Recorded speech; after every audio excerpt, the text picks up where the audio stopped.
At some point in time, 2 years ago, we reached a global tipping point. For the first time, more than 50% of the global population lives in cities. Cities are our destiny. They promise wealth and opportunity. And in these cities, 70% of the global GDP is being generated. So they are real motors of civilization. But of course, cities are of different types and forms. 30% of the people living in the cities live in the megacities. The cities with over 10 million inhabitants, the large megacities. Well, you may think, yeah, wonderful, Shanghai, London, New York, great cities. Well, you're wrong. Think of Dhaka. Who knows where Dhaka is? Okay. Think of Lahore, Chengden. Well, think of Lagos. So we will have more than 100 such cities emerging between now and 2030. This is stress in the city, quite a stress in the city. And actually, when we are confronted with a major challenge, we normally thought in the past that urbanization and civilization are connected. Actually, the great influx into the cities was because of the promise of civilization. But do these cities live up to the promise? According to the UN, more than 1 billion people live in the slums of the megacities of the south. More than 1 billion people. And actually, that is a growing number, and it's increasing at a geometric rate. So it's the largest migration in history.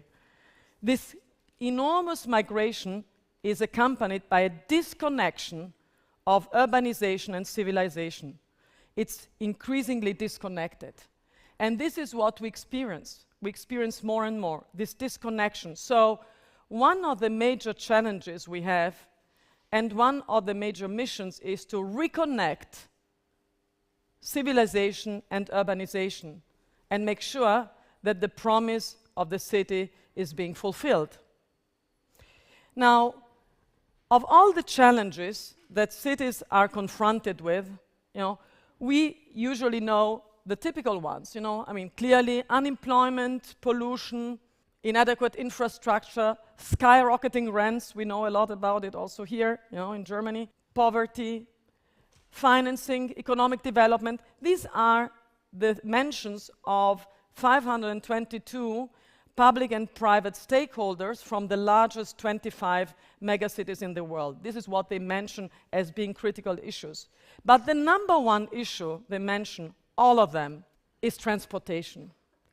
Transportation sounds, we saw that we can solve transportation in a very creative way, but transportation has a lot of collateral damage if it doesn't work.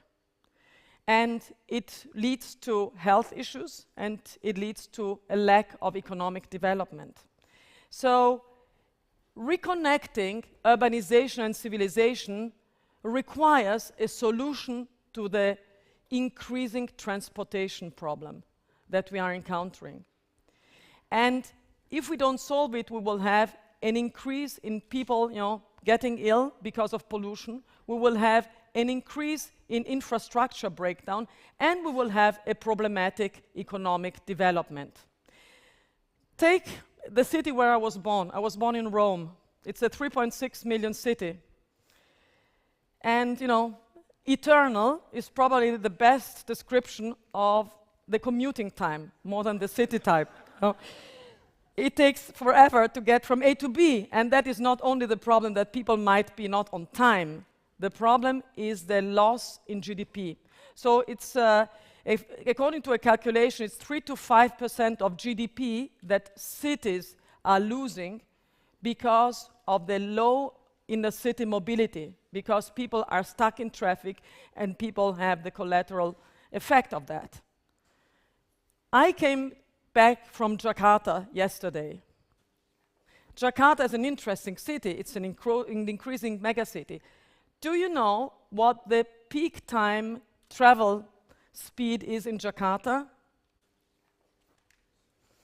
It's 4.6 kilometers per hour. I mean, you can just walk, you know, just this speed. The problem is you better do not walk outside the car because you encounter major problems. Because of the pollution, because of all the problems that are connected to the very bad environment that pollution is creating. So transportation is a major problem and reconnecting it is a challenge.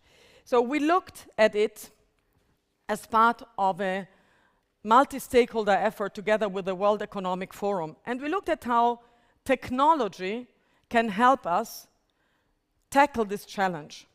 And of course, you know, there are different technologies in great shapes and forms that you can use. And one way of solving the transportation is what we see here in the example of Rio. This is a control tower of Rio where you can steer the traffic flows and make sure that you decongest certain parts of the city. This is a great solution. It requires a very strong data infrastructure, it requires a lot of technology, and it requires quite high costs of operation, and it takes time to implement. Great solution, but it's not a solution which works in every part of the world, and it is a high budget solution. So we looked around and tried to find low budget solutions, solutions where cities try to solve the problem of congestion on a shoestring. And we found some really interesting examples. Curitiba, the city in Paraná, is a fantastic example of great urban development. The mayor, Jaime Lerner, developed together with a team of really young and enthusiastic architects a solution which is low-tech but feels high-tech. You will say, oh my God, this is a bus. Yes, it's a bus. It looks like a bus, but it feels like a metro system. And why? You see those tubes next to the bus? It is a system to embark and disembark from the buses. It has a system where you can automatically pay a flat fare to travel around the city. And by introducing this much cooler system, I would say, you know, a overland subway, I don't know if we can call it that, an overland subway, people found it a really cool thing, you know. Sometimes you need to package also low-tech in a high-tech way, and then it gets acceptance. And actually, the interesting thing is that in Curitiba, they achieved enormous rates of use of public transportation. And the result was very clear and tangible. 30% less private transport, less transport overall, less congestion in a time where the population tripled. So, simple solution, but creative solution. So how did this team do it? It's interesting to see how they did it. It's bold and fast. That is what the name of the game. So Jaime Lerner said, you need to outsmart your bureaucracy if you introduce this type of solutions. And actually another thing is, creativity comes when you take a zero out of your budget, ideally 2 zeros. And so this is a very good solution for cities which don't have a high budget. And it was applied in 84 cities around the world, from Bogota to Los Angeles. Well, of course, this is not a solution that is based on big data. So we looked around and saw, are there new solutions, also budget solutions that we can find? And we find them in West Africa, in Abidjan, in the Côte d'Ivoire, Ivory Coast. Here we find a combination of big data, small money, great solutions based on crowd intelligence. How does it work? The mobile operator, Orange, released data of 5 million cell phone users. And if you think of your smartphone, no. Think of a simple cell phone, which doesn't have much functionality. And this data were cleaned and cleared so that you could not recognize the user, so it's clean data. And they asked teams, as part of a challenge, Data for Development, to develop novel solutions based on this data. So a team from IBM decided to look at the data and see if they could optimize the traffic flows in Abidjan. And you see on the left, upper left side, the current setup of the traffic routes in Abidjan. On the right-hand side, this is the simulation of how people travel around based on the cell phone data. So what you do is basically that every user is like a sensor, and they measure the movements. So they have the inner city movements. And they saw that there were a couple of mismatches.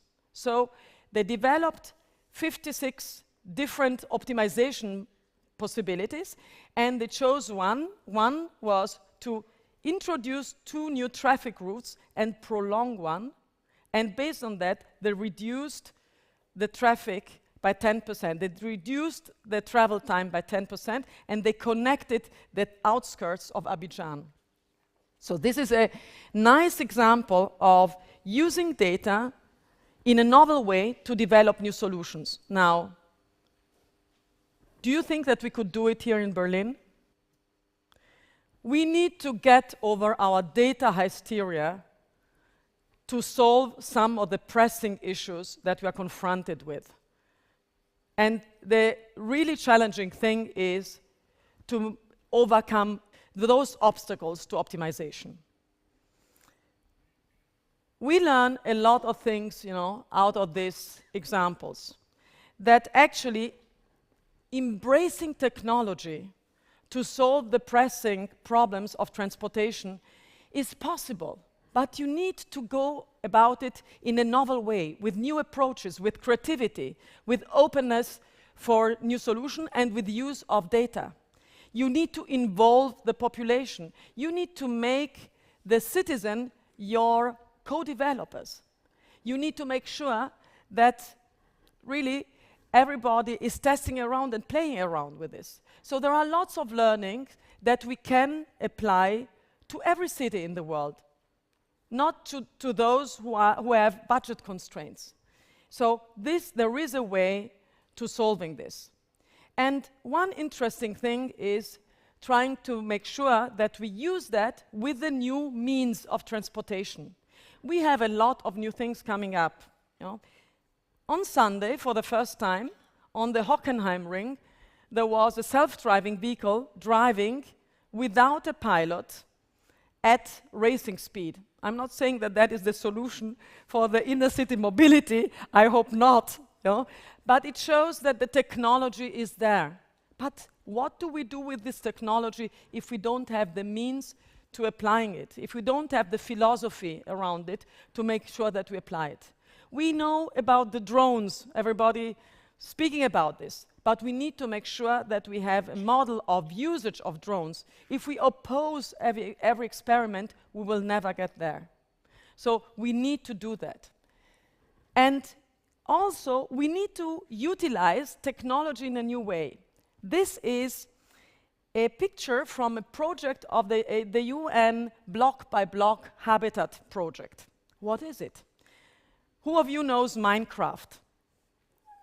Minecraft is used by 100 million users. It's a game, but it's being used for city planning. In this case, for village planning. And as we talk, there is a new Minecraft challenge, which has been started by the UN, to optimize the city planning, the village planning in the Solomon Islands. So this is a tool, it's a gaming tool, which allows also young citizens to participate and experiment around. And these are the new approaches, fresh approaches to solving the problem of inner city mobility. Some cities really mean it seriously. And a couple of weeks ago, I had the pleasure to discuss with the Singapore Development Board about a simple issue. They told me, Antonella, we want to dream the city of the future. Please help us dream it and put it into action. And they really mean it. So, number one, what is the city of the future? What is the dream of the city of the future? Number one, they are thinking of devoting a whole part of the city to experimentation. Secondly, they want to abolish roads as we know them, cars as we know them. They want to introduce the robot taxis, self-driving taxis, so individualized mass transport for everybody. And they want to do some ancillary changes, decentralizing services so that there is less commuting time, and also they want to introduce green areas so that people connect. So these are all ideas to make Singapore not just the biggest financial center, but to make it a livable city, a competitive city for many. So if we want to realize the dream of the city of the future, we need to have new approaches to urban planning. Number one, sharing being the new owning. We're speaking about the share economy, but sharing becomes more and more important. This will allow us to contribute infrastructure, joint infrastructure to everybody. Secondly, pioneering is the new planning. You need to experiment, experiment, experiment, and try out, and then correct. Thirdly, gaming is the new drawing. Try to include all the citizens in a gameful way, in a playful way, to develop new approaches. And crowd intelligence is the new steering. Very soon we all will have smart watches which will tell us which type of transportations brings us to the destination in the best way, in the most efficient way, and with lowest carbon footprint. So we can self-regulate ourselves. And finally, social entrepreneurship is the new investing. We cannot continue to invest in infrastructure in a centralized way. We need to have much more participative methods in investment. And if we do that, we can reconnect urbanization and civilization, and we can live up to the promise. So don't let us just dream about the city of the future. Let's put it into action today. Thank you.